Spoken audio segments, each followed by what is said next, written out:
Greetings, people of Earth. We'll give everybody a minute to jump in.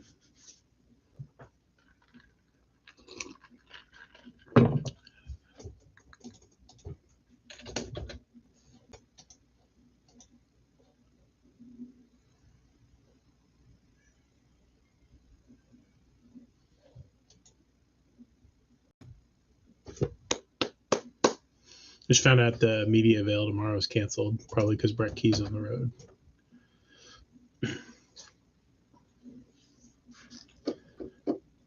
I do not mind that one bit.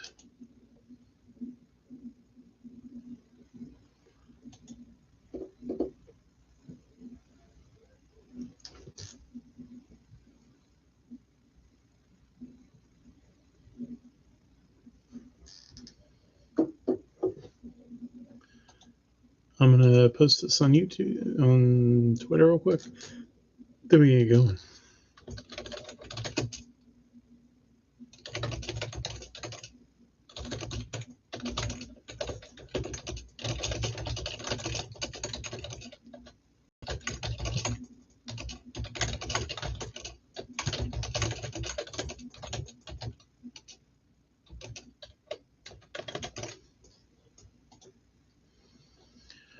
All right, folks, thanks for jumping on. I wasn't sure if we were going to do this tonight, but I feel like we should absolutely do it. And I want to make sure that I'm doing this every week, at least once a week. And soon I will set it up so Russell will be able to join me. Obviously, with everything going on, it's been a little crazy. I wrote 9 stories today. Russell and I Russell getting the interviews, and I'm turning them for both of us. You've only seen a few of them because some of them are commitments. That's a tease. So yeah, it's going to be interesting to see how the next couple of days come out. It's going to be busy. All right. And with that tease and that little feather tickling, we'll get to the questions here. So we'll start with the board, and then if you guys have questions, jump in. Make sure you hit like, comment, subscribe, whatever, and we'll check it out. Any timetable on Lance Terry, and how do you see him fitting in when the rotation comes back? So Lance Terry with the basketball team, which wasn't expecting a basketball question off the jump, but that's cool. Lance would be sort of in that either.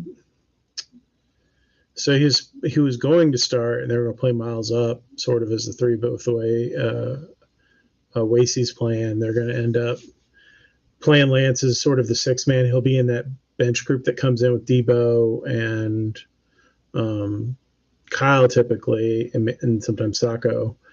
But he'll be like one of the first guys off the bench for them. He's a really dynamic scorer. He can handle the ball.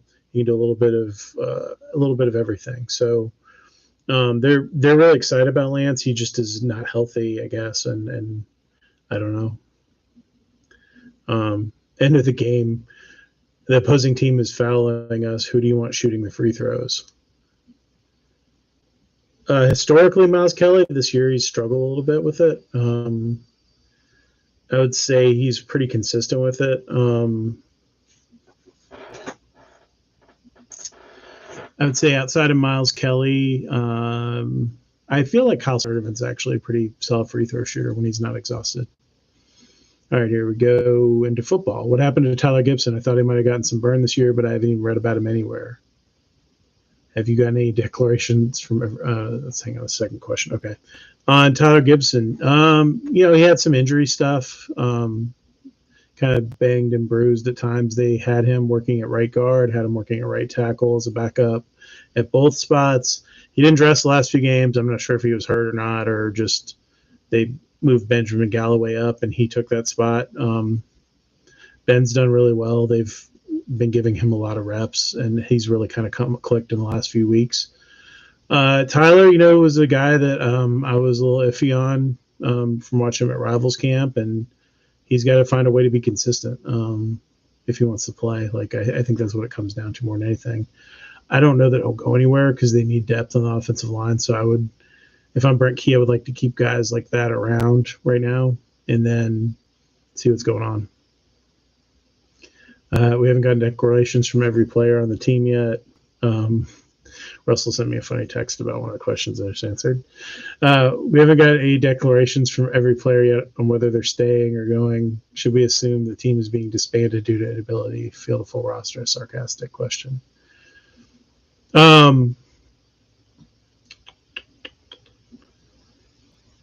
Yeah, I think that some guys are about making those big bold statements, and some guys aren't. We should be rolling. Chip Long's second year off his contract off the books. I don't know, but is that being reallocated to pay raises for existing staff? I think a lot of that money went into a separate bucket. That was sort of the cost of firing Jeff Collins bucket that Jay Batt had assembled, and he sort of built his budget around it. Does it help the overall budget numbers? Yes, as you start getting away from paying all those guys and stuff. Anything about Georgia Tech's portal strategy, targeted players, is a surprise to you, or is this about what you expected? Yeah, they're going to be very targeted with it. They're not in the situation to be going out and winning a lot of betting wars on kids, or you're not going to go get like the big name guy in the port. They're not going to get the Keon Coleman, to use an example from last year, right? Like that guy's, they're not paying $1 million for some kid to come play receiver at Georgia Tech. That's not happening. But they are starting to get more money to come in. I've talked to some people. There was been some sizable donations recently, and people are starting to buy in. I think as there's more proof of concept, you'll get more people buying, and that's exciting to hear. When it's stated that a player is in the portal, is worth seeking X dollars in NIL. Are these valuations still word of mouth thing, or is there some documented places for these demands? It's all BS mostly. Yes, there are guys who are $1 million, $250,000, $500,000 guys. Those guys were commanding six-figure money under the table years ago before the portal, for the most part. There are some guys going into like cash out, like with a extra year of eligibility or something, and transferring. But the majority of guys are on these, what I would call like a 5-figure deal. It's not. The numbers are grossly overinflated, like with quarterbacks, with all of these positions, except for the ones that could turn you from, a 7-win team to a 10-win team or 11-win team. Like those guys, yes. And there's some schools that are throwing more money around than others, and there's some that have spent their money really poorly. Look at Texas A&M and what they've gotten for. I would love to see what the ROI is on that money they spent on their recruiting. That all those kids are gone now or leaving. And, I think everyone's trying to figure out what the strategy is, right? Like, is our strategy, I'm going to go out and be the New York Mets and sign all like the fancy free agents, or the Dodgers or whatever? Am I going to be the Dodgers where you're signing free agency and you're using your farm system to build the things up, or like what the Braves do? I would say Georgia Tech's more in that sort of Atlanta Braves thing, where a mid-level payroll NIL, and they're building things organically and then trying to add key pieces as they can. In this case, through the portal, not necessarily trades or some of the other ways the Braves have added stuff. But that's sort of the approach, and it's how you're going to win long-term at a place like Georgia Tech. You're not going to raise enough money, at least not right now, to go out and just reload every year and spend a ton of money. So Brent has to be smart about it. He has they have a system. They've come up with what their NIL approach is. The collective obviously runs it, but coaches have some, at least, roundabout influence in how things are run. Any freshmen you think we might see in the bowl game that we haven't seen play on special teams? Yeah, Ben Galloway was one I was just talking about. I don't know if Ben's played any snaps this year off the top of my head. He might have played in one of the games, maybe Virginia or something like that. Of other guys who haven't played, we might see Tay Seymour play some defensive snaps, Jacob Cruz, like those guys maybe. Maybe, they dress one of the young defensive ends and play one of them if that works. So those would be the most obvious ones. Zion Taylor on offense, maybe, or Bailey Stockton. We haven't seen either of them really play any snaps. So those are guys I would be keeping an eye out for. How much eligibility does Sylvain Yundijan have left with the injury, and will he be a factor on the defense next year? Yes, I expect him to be a factor on the defense. He has, I think, 1 year left. I'm not going to look it up because I feel like he was in the first Jeff class, which was 2020. I think he could maybe get a medical year somehow and get a year back, but I can't imagine he wants to play at 26 or whatever. He wants to play college football. This is, I think, his last ride. But again, that would be a decision he would make it towards the back end of next year too, like if he wanted to play another year somewhere. Amari Abram, has he been hurt? He has not played in a few games. Good to see him back. Yeah, he's struggling a little bit on the defensive side of the ball, and struggling with his decision making on offense. They switched in the last game. He came off after they got a big lead. He came into the game and he played more of a two-guard spot with Nate George or Kyle in the game and him off the ball. That's what I thought they should be doing with him from the jump. I thought that's what they were going to do with him and Lance Terry. And then they ended up playing Wasey and Miles together more. I thought they were going to play a little bit smaller with Wasey kind of at like a 4 and Miles at a 3, and then Amari and Lance, and then Kyle or Amari, and then it ended up being Nate George kind of jumped into there. So I think we'll see him. He can play. He can fill it up. He is really inconsistent. It was a problem at Ole Miss. He's still got to figure out how to be like a consistent guy every game and play with the effort on both ends of the court. And that's why Damon, I think, sat him. He's been very careful to not like kind of crap on the kid and be like, hey, this is why he's not playing or whatever. But I mean, they were playing Carter Murphy. They were playing other guys ahead of him, and he wasn't hurt. He was just shut down for a little bit. With the wide net of transfer DL offers, I guess is what you're saying, going out, how many do you think we will finish with high school and transfers? Well, let me look at my numbers because that's the easiest way to do this.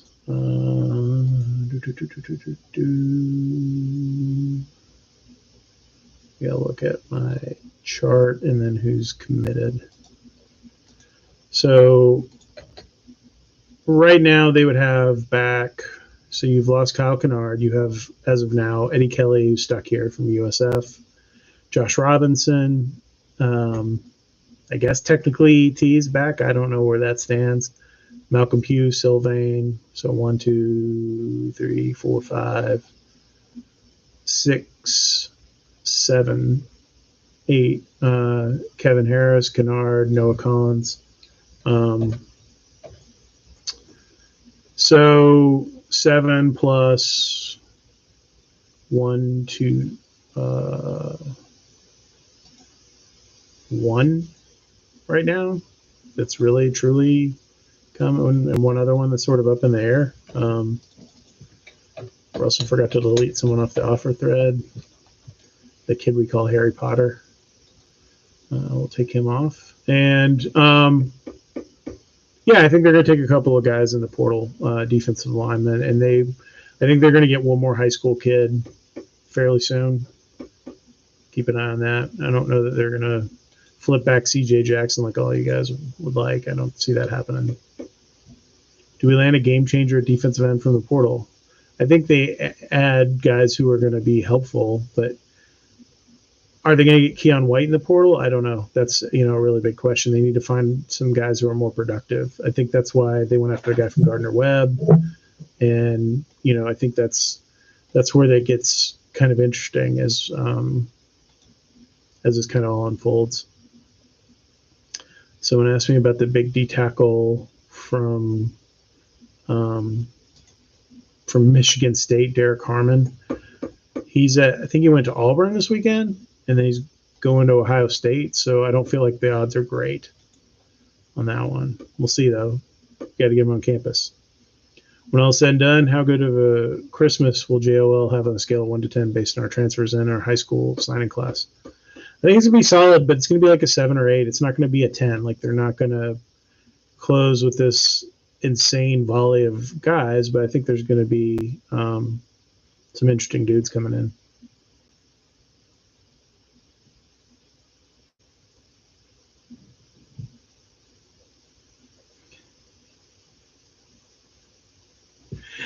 I'm not going to ask this question, but it's very funny. guy asked me if there are people hate posting on other sites that I have at 4 a.m. about other teams like the Deion Sanders Colorado thread. The answer is yes, that they do. And there's actually threads about Deion Sanders on the Colorado Bowl, too. Where is Nate Woody's now?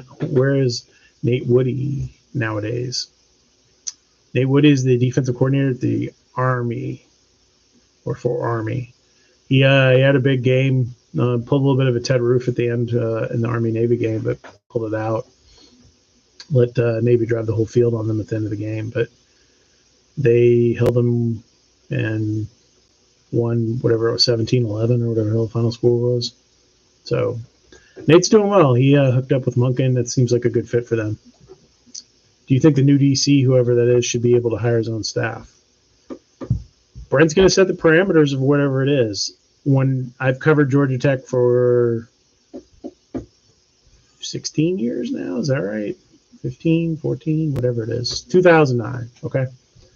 And they've had Dave Womack, who did not hire his own staff, Al Groh, who did not hire his own staff, Ted Roof, who did not hire his own staff, Andrew Thacker, who got Jeff's staff, sort of. I don't know. That would be interesting. I'd have to ask Andrew, like, how much input he had on that. It was all guys they sort of worked with, except for Marco Coleman at Temple. And then Brant brought in Shear this offseason. So I would say the history of here is not great for someone just bringing in boldly their own staff, but the defense has also sucked pretty much all of those years. So maybe, I don't know. Brent's got to figure that out, what he wants to do. I imagine they will keep at least Kevin and Marco. That would be my guess for in some capacity. And Kevin Shearer could still end up the defensive coordinator. I have not got a firm answer one way or the other on that.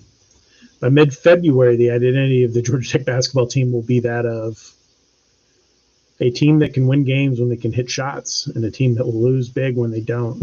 They're still very inconsistent shooting the ball, and until they figure that out, that's how it's gonna be, man. When they shoot, they win. The second half of the two different parts of the second half of the game against Alabama A&M was a great example. They were hot for a little stretch, got up 30, and then they went stone cold and they pulled within 19 or whatever it was. So, like, that's just how it's going to be. It's an inconsistent team. It's young at key spots. And think about this. The two most veteran spots on a lot of teams that are good is usually your big man and your point guard. That's where you have two true freshmen starting right now. You have Miles Kelly, who's having an inconsistent shooting year right now so far. Has not looked like himself yet. Probably because he's having to exert himself more on defense, if I'm being honest, because they're playing so much one-on-one defense.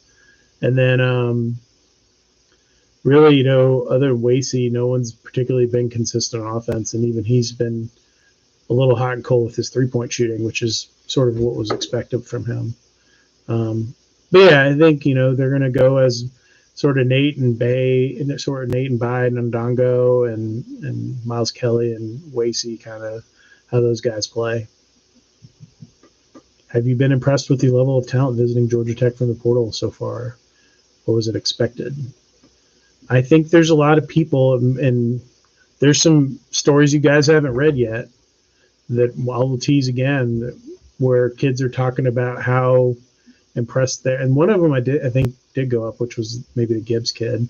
But they're just talking about how impressed they all are with Brent Key and the staff and like what they're building. So I think it'll be interesting to see how that plays out.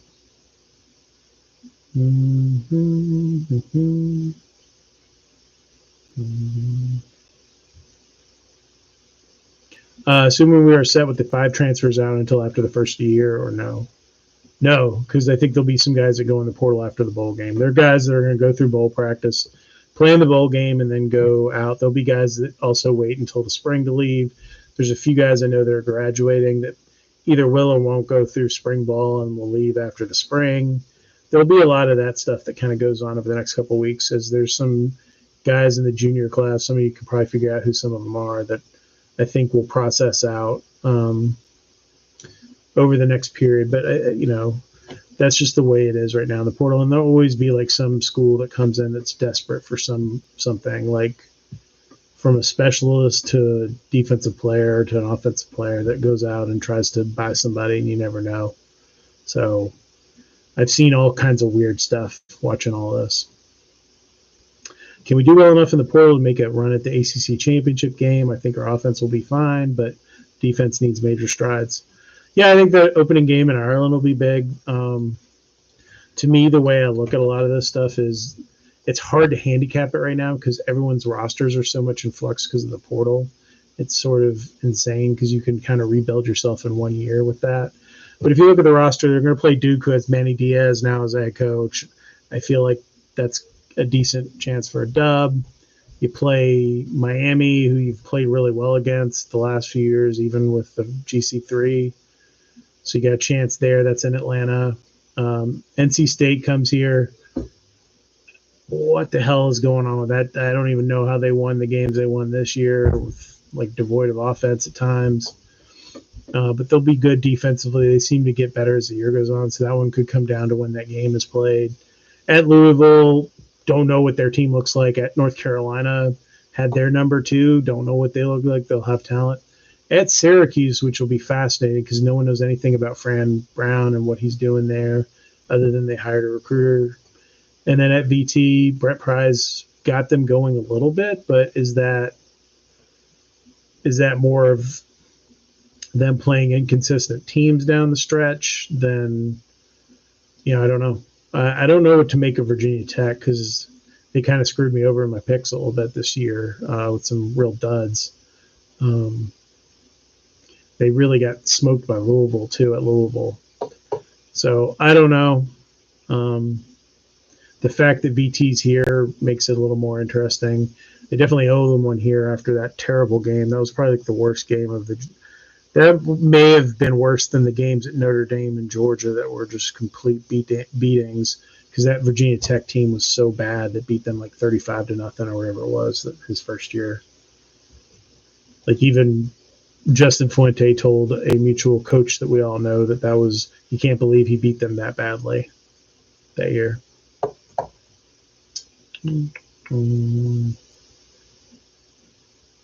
Someone asking if I've turned into Grimace yet with the purple light. No, I switched cameras, so that shouldn't happen anymore. I switched over to my other like separate webcam thing. We all know which positions are most make the most impact for us out of the portal. But who are some guys at each position of need you think would make the most impact? Running back, tight end, linebacker, cornerback, O-line. I mean, I think the running back from Georgia State would be a nice pickup. The guy I like, which I don't think they've gone on yet, is Jordan McDonald, who Georgia Tech recruited out of high school, has left the portal from UCF. I like him because he's a big dude, can run and catch the football. I think he'd be a nice pickup. Tight end, tight end will be tough because there's a lot of competition for their guys. The kid from Notre Dame, you got the kid from Virginia Tech. The kid from Virginia Tech, I think, is going to get paid by somebody. Maybe they have a shot at Holden Says. I don't know. There's going to be someone interesting that they can go find. And what's been interesting about the tight ends, a lot of them have come from weird places that have been successful. So I don't think it necessarily needs to be some dude from that played at an SEC school or something. So maybe the kid from Yale who visited ends up being the guy. I don't know. We'll see. The linebacker, they're going to take a bunch of linebackers and try to sort it out. So I don't know. Corner, they took Warren, what is his name? Warren Burrell, the kid from Tennessee. He's competing. That's Saeed Gibbs. I think he looks really interesting. We'll see there. Right guard, they got to figure that out. If it's Big Red or someone else, but we'll see. Did you enjoy your birthday gift of Alabama A&M? I did not. I wanted to go home. And I literally was yelling at the coach from the press box from Alabama A&M when he took a timeout with 90 seconds left, asking him what the hell he was doing. Talking football in your eyes, get in the portal in the changing landscape, and things can swing wildly. What 3 opponents of Georgia Tech are trending up? So I guess you want me to go off 2024. I would say Louisville. I like what he's doing. I think Virginia Tech. That guy seems to have found his bearings, and probably Florida State. I mean, I assume they're going to reload. I don't know. That's going to be an easy game. If you look at which three opponents are trending down, I think Duke downgraded with their coach. I think that North Carolina seems to be. I don't know what the hell's going on there. I don't know why they can't figure out how to win games. I could win with the team they had. And then Syracuse, I feel like there's going to be some growing pains. I think he might do a good job, but I think there's going to be growing pains with Fran Brown there. It's a large learning curve there for him and a tough job. Do you think UJ's current basketball roster is better than ours? No. I think they were a more physical team that night and played better on their home court, and I think you see that a lot. And I think they're 2 comparable teams. They're up and down a lot. Georgia's been up and down apparently a lot this year. I was talking to their SIDs, an old friend of mine, and he was telling me that they've had sort of the same problem that Georgia Tech has this season, where they played up and down a little bit. Which basketball program do you think is a better position for success over the next 5 years? I mean, I think you have Mike White, who didn't take advantage of a really well set up situation at Florida and is struggling to recruit in state. You have Damon Stoudemire, who's basically trying to build a tunnel between Georgia Tech and Overtime Elite down the street. So I like what Damon's doing. I think no one gives a crap about basketball at Georgia. I can tell you that as someone that both went to games there as a child and as an adult covered them, and no one cared most of the time. The fact that the game wasn't even like that packed the other night was a great also telling point that you don't care enough to ever make that thing successful, and that's why coaches always leave from there. So I would say that's definitely something that I'm not concerned about. Let's jump into the chat questions. Where would you say the interest is in Tech and closing these prospects is above or below or right where you expected? They're closing who for the most part, thought they would close. I mean, one thing you don't know is what other teams are offering, what the situations are, what the depth chart, what coaches are willing to promise. The one thing with Brent is he's very, very, very, very blunt and to the point about stuff. Hence why I push back sort of on the story about Thacker and Tillman, because perhaps there was a conversation that led me to believe that there was some inaccuracies with the story that was being reported at the time by Football Scoop. Like, dude's a straight shooter. And so sometimes that is going to cost you a little bit in those situations, but I think he's doing a good job. Defense coordinator.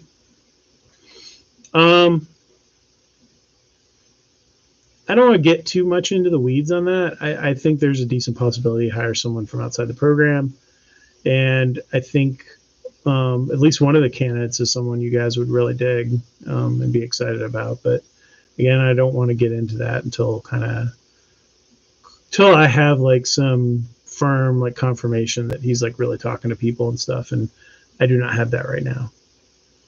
Can you tell us why the Warren Burrell visit was a secret? I'm assuming he was a secret visitor last week. That is a Russell question. I don't know the answer to that, and I don't know when Warren was actually on campus. So perhaps Russell can chime in with that.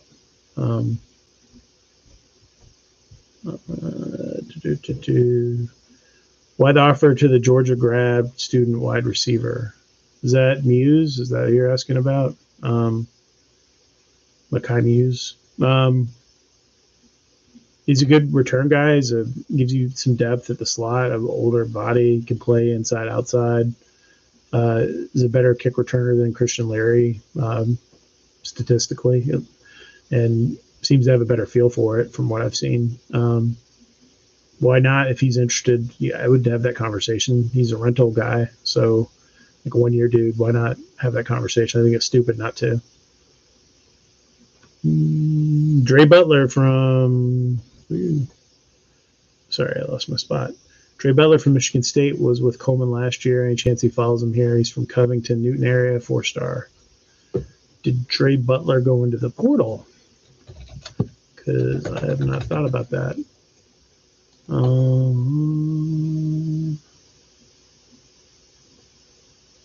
Oh, he's back in the portal for the 4th time in college. Jesus. Sorry about that if you're religious. I don't know, man. That seems weird to me that dude's been in the portal that much. Holy cow.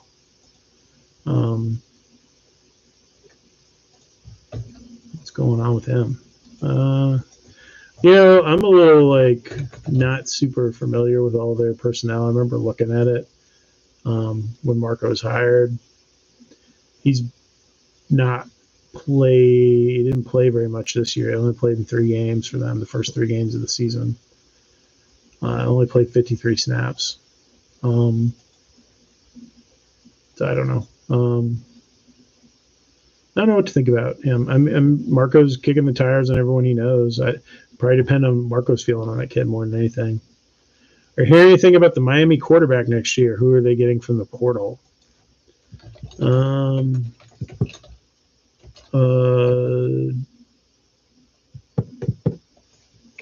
Didn't they have that kid that got hurt that had beat out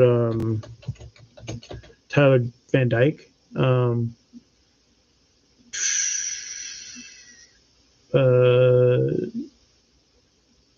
Was it Colby Young? Anyways, I don't know. I'm sure they're going to take a portal quarterback. I enjoyed the fake. Is that like the fake on 3 tweet that someone posted that was Jeff Sims to Miami or whatever? That was very funny. I had a few friends actually fell for that thing, so that was very funny. Are we still recruiting CJ Jackson? At least passively, I'm sure there's still contact. From what you're hearing, is there any connection to Texas A&M transfers this year coming with Haynes King? No. That was a fluke. Like really the only one that was connected to him was Chase Lane, and that was a conversation. Andre White was recruited sort of completely independently of Haynes King. I think people kind of put stuff together because they all ended up coming here, but it was sort of dumb luck. They weren't going out and seeking those guys.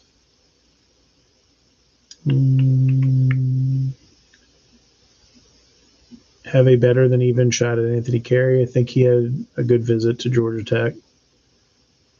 What is Norvell, C, and Kyle? Oh, is that where Kennard's going? They just need dudes. Like Florida State's going to lose a ton of guys. And Kyle's productive, so, I mean, he's just not consistent. And I wouldn't give him a bunch of money to go play somewhere right now, but some people are willing to do that. I mean, I think the thing with Kyle is he's a big play, and it's for either team at times, and he's gotten better about it, but it's still he's not found like that next level to his game, and I don't know, maybe another coach can find it. I don't know. He has that potential. I guess that's what teams are seeing in him. I love the May-DS hire at Duke for us, yeah. I got to watch Jaden Mustaf on OTE Prime video stream the other night. He looks tough and energetic. He's a big dude for a guy handling the ball. Like, that's really interesting to me. I love, like, big guards, so I'm, like, excited about seeing him at Tech. A couple of really good defensive ends from Michigan State in the portal. Any news on Marco bringing them in? Nothing yet that I'm aware of. And if Coach wants to land Davis and Sutton, the kids join Mustaf at games and bring them on. Yeah, man, if you want to load up on OTE kids, I got no problem with that. If you're Damon, I think that's a great way to kind of fill out your roster with some higher-end guys that are local that you're able to convince you're able to show them the proof of concept and sort of the ins and outs of your program every day because they come around the team a little bit more. That maybe is where you're going to get the edge to get a 5-star guy again, without maybe having to break the proverbial NIL bank.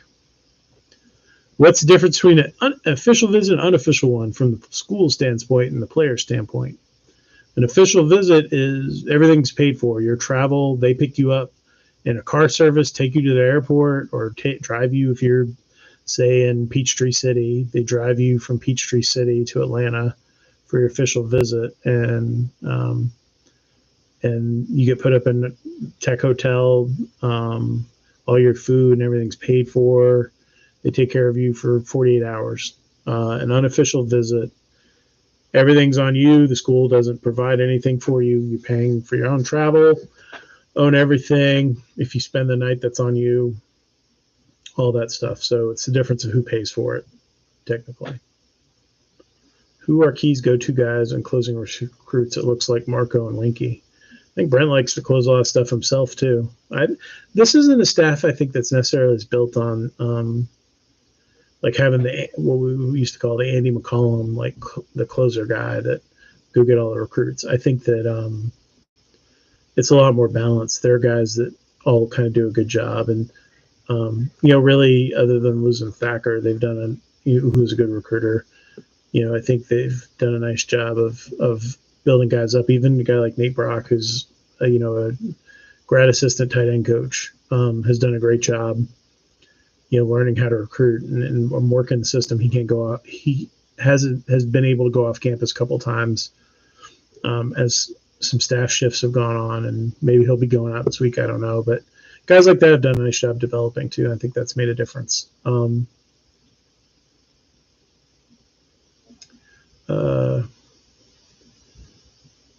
Did you see Uchi Aloya or whatever his name is at Rivals Camp?